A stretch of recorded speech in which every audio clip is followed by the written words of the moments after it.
ಎಲ್ಲರಿಗೂ JIDC ಚಾನಲ್ಗೆ ಸ್ವಾಗತ ಸುಸ್ವಾಗತ. ಪ್ರೀತಿಯ ಶಿಕ್ಷಕರೇ, ಈ ವಿಡಿಯೋದಲ್ಲಿ ಏನು ನೋಡ್ಬೋದು ಅಂತಂದರೆ, ದಿನಾಂಕ 27/5/2026ರಂದು 2026-27ನೇ ಸಾಲಿನಲ್ಲಿ ರಾಜ್ಯ ಸರ್ಕಾರಿ ಪ್ರೌಢಶಾಲೆಗಳಲ್ಲಿನ ಖಾಲಿ ಇರುವ ವಿಷಯ ಶಿಕ್ಷಕರ ಹುದ್ದೆಗಳ ಅನುಸಾರವಾಗಿ ತಾತ್ಕಾಲಿಕವಾಗಿ ಅತಿಥಿ ಶಿಕ್ಷಕರನ್ನು ನೇಮಕಾತಿ ಮಾಡಿಕೊಳ್ಳುವ ಬಗ್ಗೆ ಒಂದು ಜ್ಞಾಪನ ಹೊರಡಿಸಿದ್ದಾರೆ. ಇದು ಪ್ರೌಢಶಾಲೆಯ ಗೆಸ್ಟ್ ಟೀಚರ್ಸ್ಗೆ ಸಂಬಂಧಪಟ್ಟಂತಹ ಜ್ಞಾಪನ ಆಗಿರುತ್ತೆ. ಸೊ ಈ ವಿಡಿಯೋದಲ್ಲಿ ಯಾವ್ಯಾವ ಜಿಲ್ಲೆಗಳು ಮತ್ತು ತಾಲೂಕುಗಳಿಗೆ ಎಷ್ಟೆಷ್ಟು ಅತಿಥಿ ಶಿಕ್ಷಕರ ಪೋಸ್ಟ್ಗಳಿದೆ ಅನ್ನೋದನ್ನ ನೀವು ನೋಡ್ಕೋಬಹುದು. ಸೊ ಈ ಕಂಡೀಷನ್ಗಳು ಏನೇನಿದೆ ಅಂತ ಹೇಳ್ಬೋದು. ಹಾಗೆ ಇದು ವರ್ಷ ಇದ್ದಂಗೆ ಹೋದ ವರ್ಷಕ್ಕೂ ಮತ್ತು ಈ ವರ್ಷಕ್ಕೂ ಏನು ಬದಲಾವಣೆ ಇಲ್ಲ ಅಂತ ಅನ್ಕೋತೀನಿ. ಸೊ ಷರತ್ತುಗಳನ್ನ ನೀವು ನೋಡ್ತಾ ಇರ್ಬೋದು. ಸರ್ಕಾರಿ ಪ್ರೌಢಶಾಲೆಯಲ್ಲಿ ಸಾಲವಾರು ತಾಲೂಕುವಾರು ಖಾಲಿ ಇರುವ ಅಗತ್ಯ ಹುದ್ದೆಗಳಿಗೆ ಮಾತ್ರ ಅತಿಥಿ ಶಿಕ್ಷಕರನ್ನು ತ್ವರಿತವಾಗಿ ನೇಮಕಾತಿ ಮಾಡಿಕೊಳ್ಳಲು ತಾಲೂಕುವಾರು ಅತಿಥಿ ಶಿಕ್ಷಕರ ಹುದ್ದೆಗಳನ್ನು ಹಂಚಿಕೆ ಮಾಡಲಾಗಿರುತ್ತೆ. ಹಾಗೆ ಗೆಸ್ಟ್ ಟೀಚರ್ಸ್ನ ಸರ್ಕಾರಿ ಪ್ರೌಢಶಾಲಾ ಮುಖ್ಯ ಶಿಕ್ಷಕರ ಮೂಲಕನೇ ನೇಮಕ ಮಾಡ್ಕೋಬೇಕು ಅಂತ ಇದೆ. ಹಾಗೆ ಕರ್ನಾಟಕ ಪಬ್ಲಿಕ್ ಶಾಲೆ, ಬೆಂಗಳೂರು ಪಬ್ಲಿಕ್ ಶಾಲೆ, ಆದರ್ಶ ವಿದ್ಯಾಲಯ ಈ ಥರ ಫಸ್ಟು ಆ ಸ್ಕೂಲ್ಗಳಿಗೆ ಆದ್ಯತೆಯನ್ನು ನೀಡಬೇಕು ಅಂತ ಮಾಹಿತಿ ಇದೆ. ಹಾಗೆ ಗಣಿತ, ವಿಜ್ಞಾನ, ಇಂಗ್ಲೀಷ್ ವಿಷಯಕ್ಕೆ 4ನೇ ಪಾಯಿಂಟ್ ನೋಡ್ಬೋದು. ಸೊ ಕಠಿಣ ವಿಷಯಗಳಿಗೆ ಸಂಬಂಧಪಟ್ಟಂತಹ ಗೆಸ್ಟ್ ಟೀಚರ್ಸ್ನ ಫಸ್ಟ್ ಪ್ರಿಫರೆನ್ಸ್ ಕೊಡಿ ಅಂತ ಹೇಳಿದ್ದಾರೆ. ಹಾಗೆ 5ನೇ ಅಂಶ ಏನು ಅಂತಂದರೆ, ಸದರಿ ವಿಷಯಗಳಿಗೆ ಹೆಚ್ಚುವರಿ ಶಿಕ್ಷಕರು ಇರುವ ಶಾಲೆಗಳಿಗೆ ಗೆಸ್ಟ್ ಟೀಚರ್ಸ್ ಹುದ್ದೆಗಳನ್ನು ಮಂಜೂರು ಮಾಡುವಂತಿಲ್ಲ ಅಂತ ಕೊಟ್ಟಿದ್ದಾರೆ. ಹಾಗೆ 6ನೇದು, ಗೆಸ್ಟ್ ಟೀಚರ್ಸನ್ನು ಯಾರು ವರ್ಗಾವಣೆಯಾಗಿ ಬಂದರೆ ಅಥವಾ ಏನಾದರೂ ಕಾಯಂ ಶಿಕ್ಷಕರು ಬಂದರೆ ಅವ್ರನ್ನ ಬೀಳ್ಕೊಡುಗೆ ಅಥವಾ ಬಿಡುಗಡೆಗೊಳಿಸಬೇಕು ಅಂತ ಇದೆ. ಹಾಗೆ ಅದೇ ಗ್ರಾಮ ಪಂಚಾಯಿತಿ ವ್ಯಾಪ್ತಿಯಲ್ಲಿ ವರ್ಗಾವಣೆಯಿಂದ ತೆರವಾದ ಹುದ್ದೆಗಳಿಗೆ ಅತಿಥಿ ಶಿಕ್ಷಕರನ್ನು ಹಂಚಿಕೆ ಮಾಡುವುದು ಅಂತಲೂ ಸಹ ಕೊಟ್ಟಿದ್ದಾರೆ.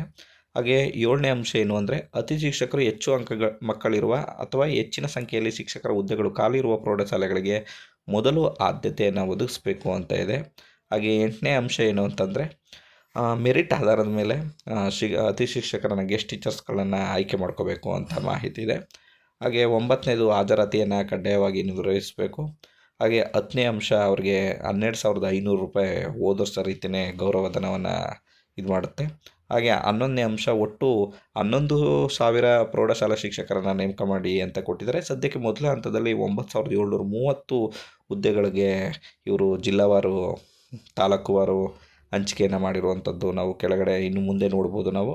ಹಾಗೆ 12ನೇ ಅಂಶ, ನಿಯೋಜನೆ ಮೇಲೆ ತೆರವಾದ ಹುದ್ದೆಗಳಿಗೆ ಅತಿಥಿ ಶಿಕ್ಷಕರ ಹುದ್ದೆಗಳನ್ನು ಮಂಜೂರು ಮಾಡುವಂತಿಲ್ಲ ಅನ್ನೋದು ನೋಡ್ತೀವಿ. ಹಾಗೆ ಅಂತಿಮವಾದದ್ದು, ಇನ್ನೂ ಹೆಚ್ಚಿನ ಖಾಲಿ ಇರುವ ಹುದ್ದೆಗಳಿಗೆ ಅತಿಥಿ ಶಿಕ್ಷಕರ ಅವಶ್ಯಕತೆ ಇದ್ದಲ್ಲಿ ಮಾಹಿತಿಯನ್ನು DDPI ಆಫೀಸರ್ಗೆ ಸಲ್ಲಿಸಬೇಕು ಅಂತ ಕೊಟ್ಟಿದ್ದಾರೆ. ಸೊ ನೀವು ಪಾಸ್ ಮಾಡಿಬಿಟ್ಟು ಇದರ ಅಂಶಗಳನ್ನ ನಿಧಾನವಾಗಿ ನೋಡ್ಬೋದು. ಈಗ ನೆಕ್ಸ್ಟು ಏನು ಅಂತಂದರೆ, ಅದರ ನಮೂನೆಗಳನ್ನು, ನೇಮಕಾತಿ ವಿವರಗಳನ್ನು ನೋಡ್ಬೋದು.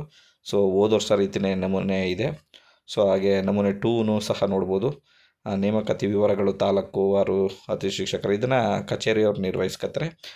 ಮುಂದೆ ಶಿಕ್ಷಕರೇ ನೋಡೋದಾದರೆ, ಯಾವ್ಯಾವ ಜಿಲ್ಲೆಗಳಲ್ಲಿ ಯಾವ್ಯಾವ ತಾಲೂಕುಗಳಲ್ಲಿ ಎಷ್ಟೆಷ್ಟು ಪೋಸ್ಟು ಇದೆ, ಹಾಗೆ ಗೆಸ್ಟ್ ಟೀಚರ್ಸ್ನ ಪೋಸ್ಟ್ ಇದು ಮಾಡಿದ್ದಾರೆ ನನ್ನ ವಿವರಗಳನ್ನು ಸಂಪೂರ್ಣವಾಗಿ ನೋಡ್ಬೋದು.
ಈ ವಿಡಿಯೋ ನಿಮಗೆ ಯೂಸ್ಫುಲ್ ಆಗಿದ್ದರೆ ದಯವಿಟ್ಟು ಶೇರ್ ಮಾಡಿ, ಹಾಗೆ ಸಬ್ಸ್ಕ್ರೈಬ್ ಮಾಡಿ ನಮ್ಮ ಚಾನಲ್ಗೆ ಅಂತ ಹೇಳ್ತಾ ಥ್ಯಾಂಕ್ ಯು ಸೋ ಮಚ್.